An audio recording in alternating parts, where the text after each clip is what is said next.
तो क्या हाल है चिल्लर पार्टी। मैं फिर से आ गया हूं आईएससी का एक और चैप्टर लेकर। बेटा ये ना एक बहुत ज्यादा इग्नोर्ड चैप्टर है। क्यों?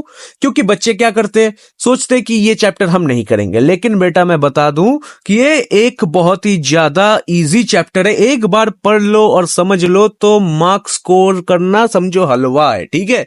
एंड इसका बहुत मतलब मगजमारी है, लोग बहुत सारे इंटरप्रिटेशन कर रहे हैं। लेकिन तुम्हारा भाई बैठा है, जब तक तुम्हारा भाई बैठा है तुम्हारा फुल मार्क्स, यानी फुल मार्क्स तो नहीं लेकिन 90 प्लस तो कंफर्म ही है यार। क्योंकि मुझे पता है तुम लोग सिर्फ एग्जाम के एक दिन पहले पढ़ते हो, तो 90% ही रखो एक्सपेक्टेशन, फुल मार्क्स की मत रखो। ठीक है ना, थोड़ा be realistic.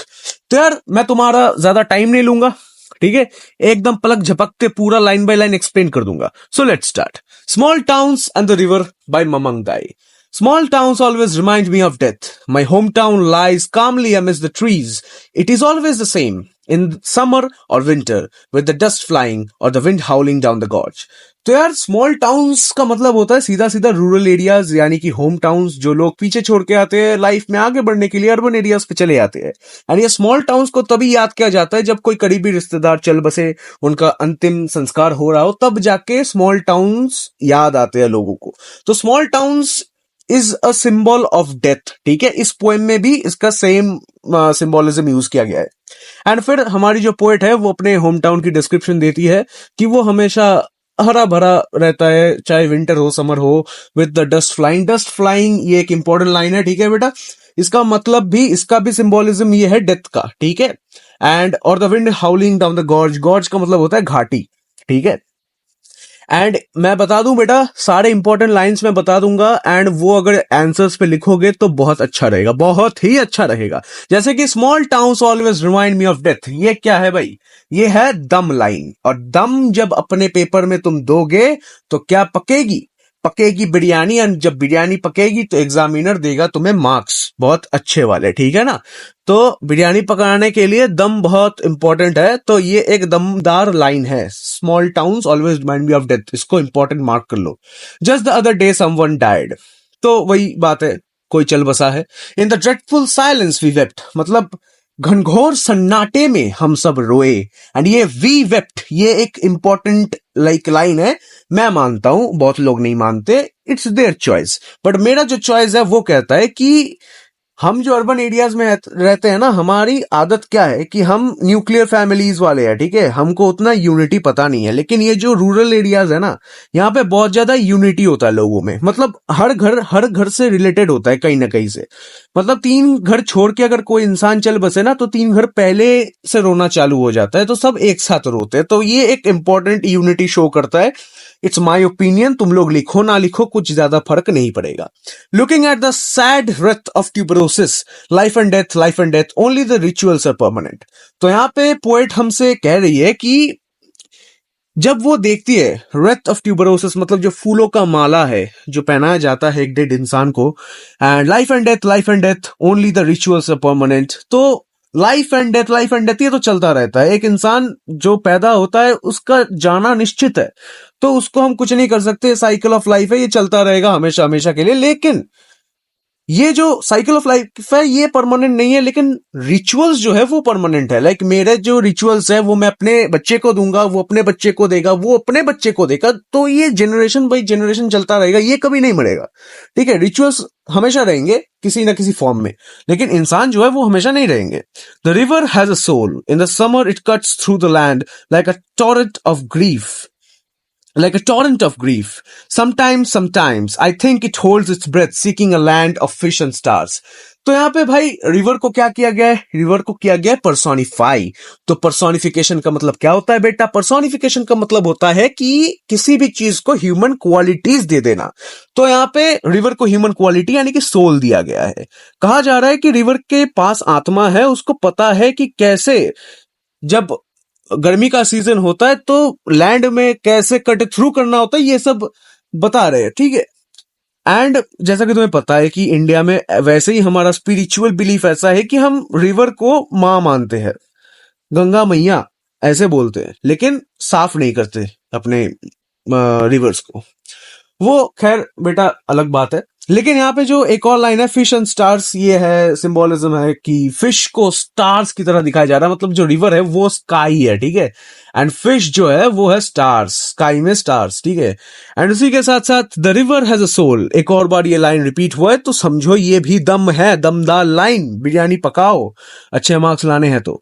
It knows stretching past the town from the first drop of the rain to dry earth and mist on the mountain tops, the river knows the immortality of water. तो यहाँ पे water cycle की बात हो रही है बेटा, तो river knows the immortality of water, ये भी एक इंपॉर्टेंट लाइन है कि ये जो मिस्ट यानी कि वो जो धुआं धुआं सा बन के माउंटेन टॉप्स में वहां से स्नो बनते हैं, स्नो से नदी, नदी से समुंदर, समुंदर से इवापोरेट होके वापस से क्लाउड्स, तो ये है इमॉर्टलिटी ऑफ वाटर। वाटर कभी मरता नहीं, ठीक है, इट्स ऑलवेज अलाइव, इमॉर्टल है, कोई ना कोई फॉर्म धारण कर लेता है, just like our human soul. तो ये पूरा का पूरा जो सेंट्रल मतलब थीम है पोएम का यही है कि इट्स अबाउट लाइफ, ठीक है, जिंदगी के बारे में बताता है कि यार हम आज जिंदा है, कल नहीं रह सकते, लेकिन हमारा जो आत्मा है, सोल है, वो अमर है, ठीक है, वो रहता है हमेशा। अ shrine of happy pictures marks the days of childhood. Shrine का मतलब होता है मंदिर, ठीक है, happy pictures marks the days of childhood, मतलब हमारे यादों का जो मंदिर है, ठीक है, बचपन की यादों का जो इनोसेंस भरे दिन थे, वो एक मतलब यादों का मंदिर बन के रह जाता है, ठीक है। Small towns grow with anxiety for the future, क्योंकि स्मॉल टाउन्स में भाई सिक्योरिटी तो होता ही नहीं है, सिर्फ इनसिक्योरिटी होता है। लाइक हम जो अर्बन प्लेसेस वाले बंदे हैं, हमको अगर कुछ भी हो, कुछ भी सेहत का प्रॉब्लम हो, 1 सेकंड में अपॉइंटमेंट लेंगे, 2 सेकंड में हम डॉक्टर के पास पहुंच जाएंगे, लेकिन गांव में ऐसा नहीं होता भाई। वहां पे तुम डॉक्टर के पास पहुंचने के लिए तुमको 5 घंटा जर्नी करना पड़ता है, ठीक है।